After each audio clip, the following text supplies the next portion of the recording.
Հարգարժան փոխվարչապետ, հարգելի գործընկերներ, առաջարկվող նախագիծը վերաբերում է անապահովության գնահատման նոր համակարգով ծայրահեղ եւ չափավոր անապահով ճանաչված ընտանիքների աշխատունակ անձանց տնտեսական ակտիվացմանը, եկամուտների ավելացմանը եւ զբաղվածության ըստ էության ապահովման ու խթանմանը։ Հիշեցնեմ, որ այս նույն շահառուների համար անցյալ նիստին, կառավարության նախորդ նիստին հաստատվեց զբաղվածության առաջին ծրագիրը իր 3 բաղադրիչներով եւ այս առաջարկվող նախագիծը ըստ էության այլընտրանք է առաջարկում առաջին նախագծին շահառու չդարձած կամ առաջին նախագծի հնարավորությունը չօգտագործած շահառուների համար, անապահով ընտանիքների աշխատունակ անձանց համար։ Ուրեմն այս նախագծով ըստ էության մենք մեր շահառուներին աշխատանքի տեղավորելու համար աջակցում ենք գործատուներին, հետևյալ ոլորտներում աշխատող գործատուներին՝ քաղաքաշինության եւ ենթակառուցվածքների պահպանում, այդ թվում սոցիալական ենթակառուցվածքի օբյեկտների, դպրոց, մանկապարտեզ, բժշկական հաստատություն կամ սոցիալական պաշտպանության շուրջօրյա խնամքի հաստատություն,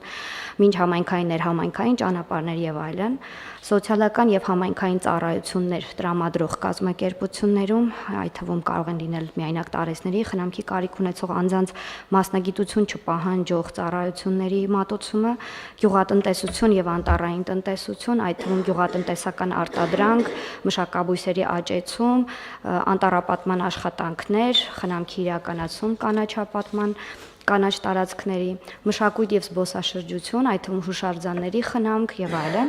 կրթություն, այդ թվում ուսուցիչների, օգնականների, ուսումնական հաստատություններում տեխնիկական մասնագիտություն չպահանջող աշխատանքները։ Բոլոր այս ոլորտներում գործունեություն իրականացնող կազմակերպության կամ համայնքի վարչական շրջանի կողմից կարող է ներկայացվել ծրագրային առաջարկ, եթե նրանք գործել են ոլորտներում առնվազն 3 տարի եւ ունեն տարեկան միջին առնվազն 10 աշխատող։ Ծրագրի տևողությունը սահմանված է 3-ից 12 ամիս, այսպիսով այս գործատուներին պետությունը կաջակցի ամսական 21-օրյա աշխատանքի կտրվածքով 73,000 դրամի չափով, քանի որ սահմանված է, որ եթե գործատուն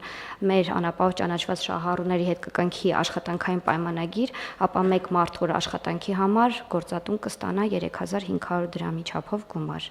Այսքանը ծրագրի մասին առաջարկում եմ հաստատել, շնորհակալություն։